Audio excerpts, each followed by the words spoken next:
आज हम करेंगे सीबीएसई क्लास 10th के मैथ्स के most important and repeated questions. ठीक है ना।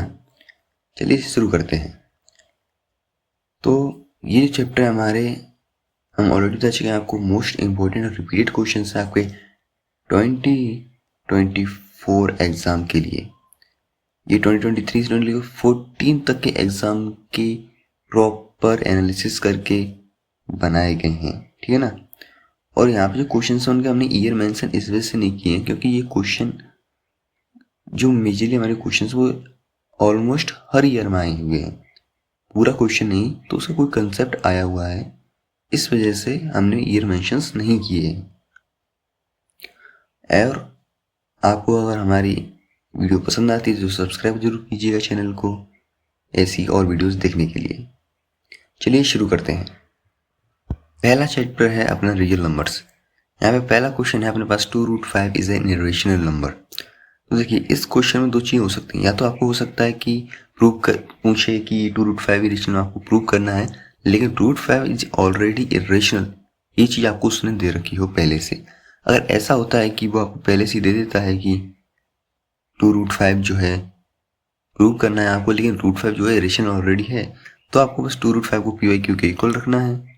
2 को आप इधर से इधर पहुँचाओगे तो ये हो जाएगा -2, और फाइनली अपना PYQ -2 जो है √5 के इक्वल हो जाएगा। और √5 ऐसा दे रखा है इरेशनल है, लेकिन हम तो PYQ जो लेके चले थे वो रेशनल लेके चले थे।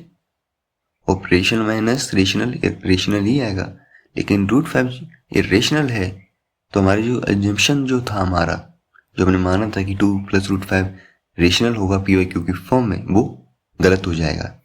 इसलिए 2√5 जो है अपना इरेशनल होगा। अगर यहाँ पर ऐसा नहीं दे रखा है कि √5 इज अ इरेशनल नंबर, ये चीज़ नहीं दे रखी हो, तो आपको इसे PYQ की फॉर्म में लिखना है। PYQ यहाँ पर अपने रेशनल नंबर मानते हुए अपने को लिखना है, और P और Q जो है को प्राइम्स हैं, यानी कि इन दोनों का सिर्फ जो फैक्टर जो है 1 और ये खुद ही है, इनका कोई भी सिमिलर फैक्टर नहीं है इनमें। इसके अलावा ये एक तरीके से बोलते स्मॉलेस्ट टर्म्स हैं रेशियो की। तो इसको इक्वल जब आप रखोगे और इसे सॉल्व करोगे तो आपको क्या करना है, जो रूट वाली जो टर्म्स होती हैं उनको एक तरफ लेके रखना है और बाकी सारी टर्म्स को PYQ की तरफ पहुंचा देना है। उसके बाद जब आप दोनों साइड स्क्वायर करोगे तो फाइनली आपको देखने को मिलेगा कि जो अपना 5 जो था और जो आपकी जो इरेशनल टर्म जो थी रूट के अंदर, वो उसके इक्वल में जो टर्म्स आ रही हैं उनमें PYQ जो है एक फैक्टर है अपना, जिससे ये पता चलता है कि 5 जो है P और Q दोनों से डिविजिबल है, लेकिन ऐसा नहीं होना चाहिए था। इस वजह से हमारा जो एजम्पशन हम जो लेकर चले थे कि PYQ is a rational number, तो जो भी हम लेके चले थे जिसको हमने रेशनल मानकर PYQ डिनोट किया था, वो हमारा रॉन्ग हो जाएगा, कॉन्ट्रडिक्शन हो जाएगा। इसलिए जो 2 + √5 जिसको हम रेशनल लेके चले थे वो रेशनल की जगह इरेशनल होगा।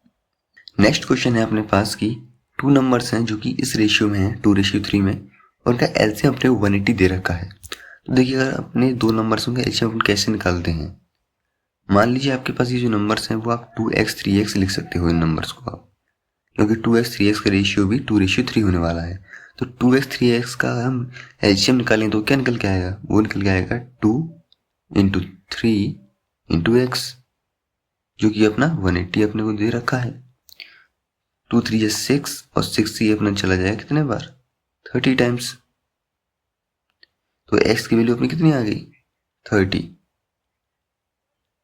ठीक है ना। और सिमिलर वे में जब 2x और 3x का जब आप एचसीएफ निकालोगे तो क्या आएगा, x, और x क्या है 30। तो दैट्स इट, तो ये अपना आंसर हो गया। नेक्स्ट अपने पास चैप्टर है पॉलिनोमियल्स। पॉलिनोमियल्स की बात करें तो इनमें पहला जो इंपॉर्टेंट टॉपिक वो है कि आपको जनरली सम और मल्टीप्लिकेशन अपने जीरोस के दिए होते हैं, उनके बिहाफ पर आपको कोई क्वेश्चन पूछा जाता है। सम और मल्टीप्लिकेशन जीरोस होता है, जैसे alpha plus beta is equal to -b/a, alpha into beta is equal to c/a। इन कंसेप्ट के बेसिस पे अपने से जो है क्वेश्चन पूछे जाते हैं। तो आइए इन क्वेश्चन को सॉल्व करते हैं।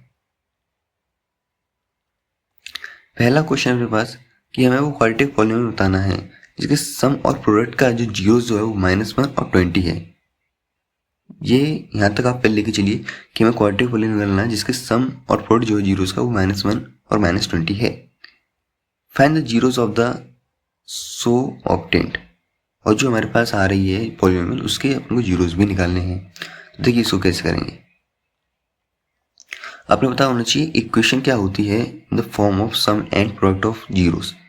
जो सम और प्रोडक्ट की फॉर्म में अपनी इक्वेशन होती है वो होती है x² minus alpha plus beta x plus alpha into beta. ये अपनी जो है इक्वेशन यहाँ पर होती है। अभी देख सकते हो यहाँ पर क्वालिटी थोड़ी अच्छी नहीं है, ठीक है ना। तो ये अपनी इक्वेशन होती है। इसमें अपने को सम अपने को दे रखा है, सम ऑफ जीरोस, और प्रोडक्ट ऑफ जीरोस भी अपने को दे रखा है। That's it. इससे आप जो है ये इक्वेशन निकाल लोगे। सिंपली इक्वेशन निकाल ली, और इस इक्वेशन से आपको रूट निकालना है, कोई दिक्कत वाली बात नहीं होने वाली है, किसी मेथड से रूट निकाल सकते हो। That's it. नेक्स्ट क्वेश्चन चलते हैं। अभी सम और प्रोडक्ट के थ्रू ही नेक्स्ट आपको जो क्वेश्चन पूछा जाता है वो पूछा जाता है के की वैल्यू फाइंड करने वाला, कि के की वैल्यू फाइंड करके दिखाइए आप। तो के की वैल्यू फाइंड आप कैसे करोगे, वो वहाँ पे जो है क्वेश्चन में अपने में कुछ ना कुछ कंडीशन दे रखी होगी। जैसे यहाँ पर दे रखी कि find the value of K such that the polynomial this has sum of its product equal to half of their product. यानी यहाँ पे दे रखा है सम जो होता है जीरोस का यहाँ पर वो अपना प्रोडक्ट का हाफ दे रखा है। ये यहाँ पे कंडीशन अपने जो है दे रखी। तो जिस कंडीशन जब आप अप्लाई करोगे तो यहाँ पर जो सम जो है वो अपना क्या है k+6, वो किसके बराबर है, हाफ ऑफ 2 इंटू 2k-1 है कि नहीं। बस दैट्स इट। इसको आप सॉल्व कीजिए। इसको जब आप सॉल्व करोगे ये रहा यहाँ पर हमारे पास sum of zeros half of product of zeros. इसे आप सॉल्व करोगे तो आपकी की वैल्यू 7 आ जाएगी। That's all. थर्ड क्वेश्चन हमारे पास है कि find a quadratic polynomial whose zeros are reciprocal of the zeros of the polynomial this। Next हमें क्वेश्चन जो है हमारा ये, इसमें हमें निकालना है ऐसी क्वाड्रेटिक पॉलिनोमियल निकालनी जिसके जीरोस जो हो ना वो रेसिप्रोकल्स हो, किसके, of the zeros of the polynomial f(x) = ax² + bx + c। यानी इसके जो जीरोस आएंगे उनके जब आप रेसिप्रोकल्स करोगे तो वो जो है हमारी इस क्वाड्रेटिक पॉलिनोमियल क्या होंगे, जीरोस होंगे। तो देखिए इन्हें आप कैसे सॉल्व करोगे। मान ली इसके अपने जो जीरोस आए वो आए अल्फा बीटा, ठीक है ना। तो इनके रेसिप्रोकल्स क्या होंगे, 1/अल्फा 1/बीटा। अब ये जो है हमारे जीरोस हो गए किसके, इस वाली क्वाड्रेटिक पॉलिनोमियल जो कि हमें निकालनी है। That's it. तो क्वाड्रेटिक पॉलिनोमियल कैसे निकालते हैं हम, सम ऑफ जीरोस वगैरह का यूज करके हम निकालते हैं alpha dash plus beta dash into x minus alpha dash beta dash. Alpha क्या है 1/अल्फा, बीटा 1/बीटा, अल्फा 1/अल्फा और बीटा 1/बीटा। That's it. अब देखिए यहाँ पे आपको अल्फा बीटा निकालना नहीं है, आप इसमें अल्फा बीटा निकालने मत लग जाना। अब जब आप इसे सॉल्व करोगे 1 + अल्फा 1 + बीटा, जो कि यहाँ पर प्लस है, तो ये हो जाएगा alpha plus beta upon alpha beta, और यहाँ पर ये हो जाएगा 1/अल्फा बीटा। देखिए अल्फा प्लस बीटा क्या होगा यहाँ पर, -b/a। बिल्कुल यस। तो अल्फा बीटा की वैल्यू हो जाएगी अपनी -b/a, और अल्फा बीटा वैल्यू क्या हो जाएगी c/a। सिमिलरली यहाँ पर भी अब जब आप इस क्वेश्चन को सॉल्व करोगे तो अपना आंसर सॉल्यूशन जो है आपके पास आ जाएगा। बाकी यहाँ पर मैं आपको सॉल्यूशन दे रखा है, आप इसे भी एक बार चेकआउट कर सकते हैं। नेक्स्ट हमारे पास जो चैप्टर है वो है pair of linear equation in 2 variables. इसमें पहले अपने क्वेश्चन आते हैं नेचर से रिलेटेड, कि आपके पास कोई लाइन दे दी, उस लाइन का नेचर क्या होगा, या फिर लाइन का नेचर दे दिया फिर उसमें कुछ और चीज पूछ ली। जैसे पहला क्वेश्चन हमारे पास है कि हमें वैल्यू ऑफ के बतानी है इन इक्वेशंस के लिए अगर इनकी इनफाइनाइटली मैनी सॉल्यूशंस हैं, अगर तो हमें बतानी है कि के की वैल्यू क्या होगी। इसके लिए सबसे पहले आपको कंडीशंस आपको याद होनी चाहिए अच्छी तरीके से। कंडीशंस मैं आपको यहाँ पे बता देता हूँ, ये कंडीशंस है जो आपको लर्न होनी चाहिए, तभी आप ऐसे क्वेश्चन कर पाओगे। और फाइनली चलिए क्वेश्चन सॉल्व करते हैं। तो देखिए हमारी जो इनफाइनाइट मैनी जो कंडीशन होती है वो होती है A1 upon B1 is equal to A1 upon A2 is equal to B1 upon B2 is equal to C1 upon C2, ठीक है ना। ये कंडीशन हमारे यहाँ पर होती है। तो इस कंडीशन में आप वैल्यूज पुट करोगे तो आपको मिलेगा K/6 इज इक्वल टू -1/2। तो K की वैल्यू आपके पास आ जाएगी -3। लेकिन अगर यहाँ पे आप ध्यान से देखो तो आपने ये जो कंडीशन निकाली वो निकाली आपने A1 और B1 का यूज करके, A1 A2 और B1 B2 का यूज करके आप निकालिए। लेकिन यहाँ पे अगर आप C1 C2 की अगर आप बात करें तो C1 C2 आपको देखने को मिलेगा यहाँ पे 2/3, और जो हमारा B1 B2 है वो है 1/2। तो A1 A2 को आप इक्वल करके आप ऐसे निकाल तो सकते हैं, लेकिन ये आपका सॉल्यूशन गलत हो जाएगा। क्यों? क्योंकि यहाँ पर अपनी कंडीशन सेटिस्फाई ही नहीं हो रही है। यहाँ पर अपना B1 B2 C1 C2 के बराबर ही नहीं है। कई बार होता है कि हमें ऐसे A1 A2 और B1 A2 इक्वल किया, आंसर निकाला और हो गया, बस। ऐसा नहीं करने का है आपको सारी कंडीशन चेक करनी है। A1 A2 करके तो आप सॉल्यूशन निकालोगे, जो कि आपको सबसे बाद में करना होता है। पहले आपको चेक करना होता है कि अपना जो तीनों कंडीशन जो है A1 A2 B1 B2 C1 C2 वो कंडीशन सेटिस्फाई हो रही हैं कि नहीं हो रही। क्योंकि आपको K किसी एक में दे रखा हो, या तो A में या B में, समय तो दे नहीं रखा हो सकता है C में भी दे रखा हो।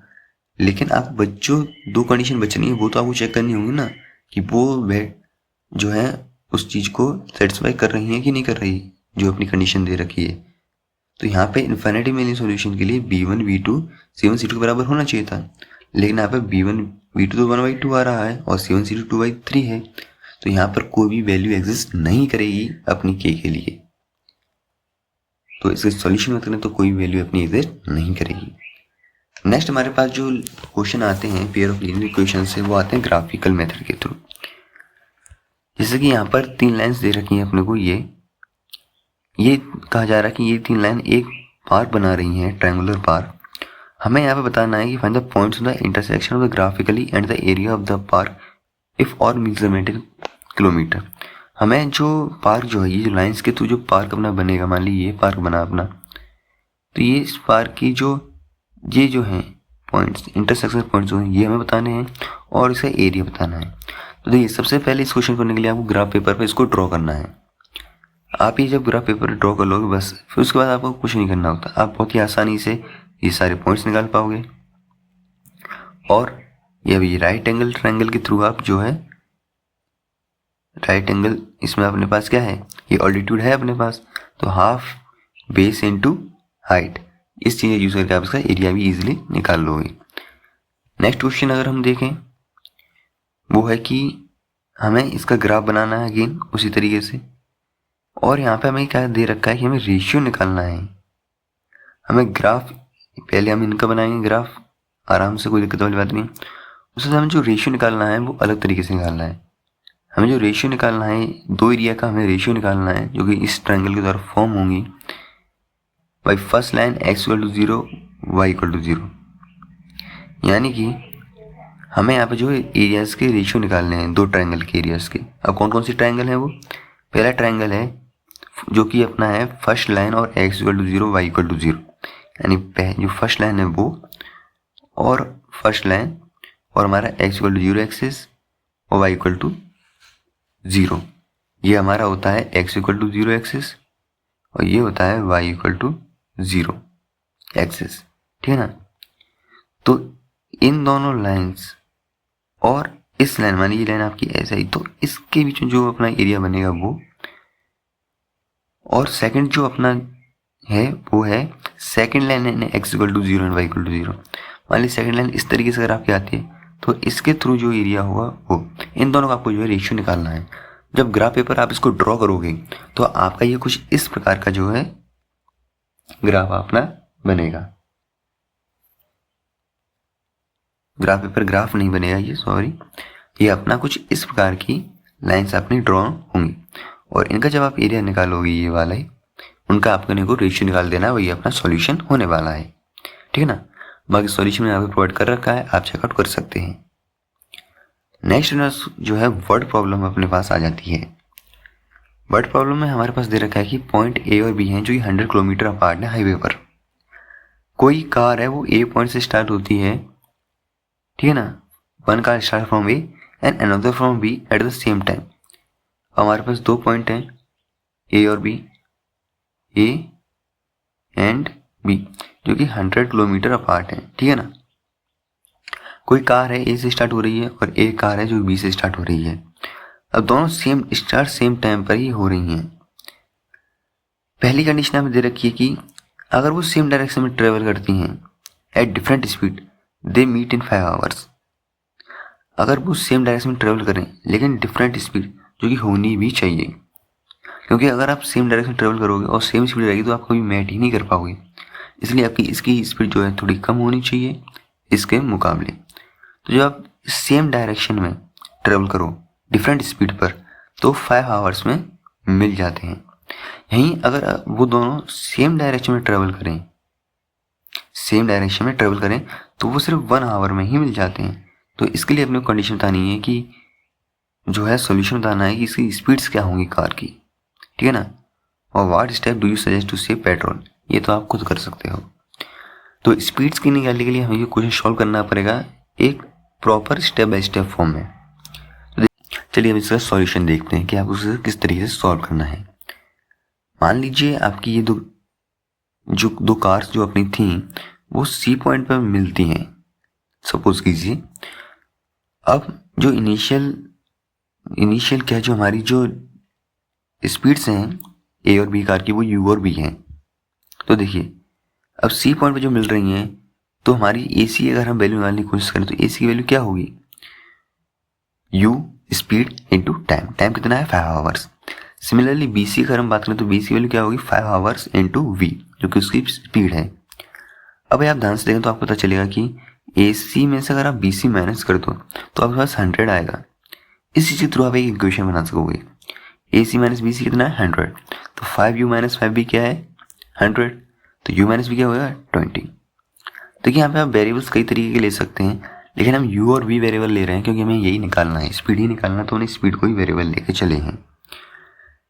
सेकंड केस हमको जो दे रखा था वो दे रखा था कि दोनों सेम डायरेक्शन में चलें तो अपनी जो डिस्टेंस कवर होगी वो जो टाइम जो लगेगा वो लगेगा 1 आवर। देखिए मान लीजिए वो डी पॉइंट पर जाके मिलती हैं, जो अपनी कार्स हैं वो डी पॉइंट पर जाकर मिलती हैं, तो जो ए डी की वैल्यू जो होगी वो होगी 1 इंटू यू और बी डी की वैल्यू होगी 1 इंटू वी। अब यहाँ पर हम देखें तो ए डी और वी डी को हम ऐड करें तो हमारा 100 आएगा। सेम चीज़ आप यहाँ पे पुट करोगे ए डी और बी डी की वैल्यू, तो यू प्लस वी हो जाएगा 100। अब हमारे पास दो इक्वेशन हो गई, एक हो गई U and V plus U and V sum करोगे तो आप 100 आएगा, और यू माइनस वी करोगे तो आपका जो है 20 आएगा। इन दोनों को आपको सॉल्व करना है और फाइनली आपकी u और v की वैल्यू निकल के आ जाएगी। That's it. और स्टेप 2 सेव पेट्रोल की बात करें तो ये आप अपनी मर्जी से कुछ भी कितने भी पॉइंट्स आप लिख सकते हो और इससे भी अच्छे पॉइंट्स आप लिख सकते हो।